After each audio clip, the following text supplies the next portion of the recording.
સ્થાનિક સ્વરાજની ચૂંટણીઓનું રણશીંગુ ફૂંકાતાની સાથે જ સુરત જિલ્લા ભાજપ દ્વારા ઉમેદવારોની પસંદગી માટેની સેલ્સ પ્રક્રિયા તેજ કરવામાં આવી છે।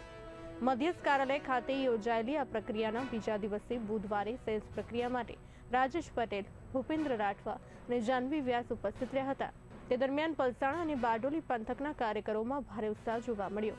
બીજા દિવસે જિલ્લા પંચાયતની 8 બેઠકો, તાલુકા પંચાયતની 8 બેઠકો અને બારડોલી નગરપાલિકાના 9 વોર્ડની 36 બેઠકો માટે સેન્સ લેવાની કામગીરી હાથ ધરવામાં આવી હતી। છેલ્લા 2 દિવસથી પાર્ટીની યોજના અનુસાર સુરત જિલ્લામાં માન્ય ભરતભાઈના નેતૃત્વમાં જે સંગઠન ચાલી રહ્યું છે એની સાથે અમારા 2 દિવસનો સંપર્ક સતત રહ્યો।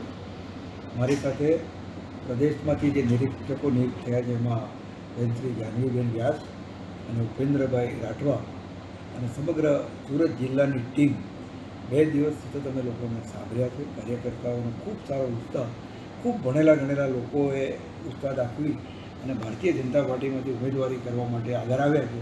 એ ખૂબ આનંદની વાત છે કે સમાજનો બૌદ્ધિક વર્ગ પણ એક નરેન્દ્રભાઈની વિચારધારાને આત્મનિર્ભર ભારતના સંકલ્પથી વિકસિત ભારતનો સંકલ્પ સાકાર કરવા માટે જ્યારે દેશ ઊભો થયો છે અને એમ કહેવાય કે આ નવું ભારત, એક યુવા ભારત, ત્યારે સમગ્ર સમાજને સાથે લઈ અને એક એવી રણનીતિ સાથે અમે ચૂંટણીમાં ઉતરવાના છીએ કે પંચાયતથી પાર્લામેન્ટ સુધીની જે અમારી સત્તા, અને ખાસ તો સત્તા એ અમારા માટે સેવાનું માધ્યમ છે, ત્યારે એ વાતને અનુમોદિત કરી અને આવનારા દિવસોમાં જે આજે ચૂંટણી જાહેર થઈ છે ત્યારે ફરી એક વખત ગુજરાતની દરેક નગરપાલિકા, દરેક તાલુકા પંચાયત અને જિલ્લા પંચાયતમાં ભારતીય જનતા પાર્ટીનો ભગવો લહેરાય એના માટે સમગ્ર ગુજરાતની ટીમ કામે લાગી છે।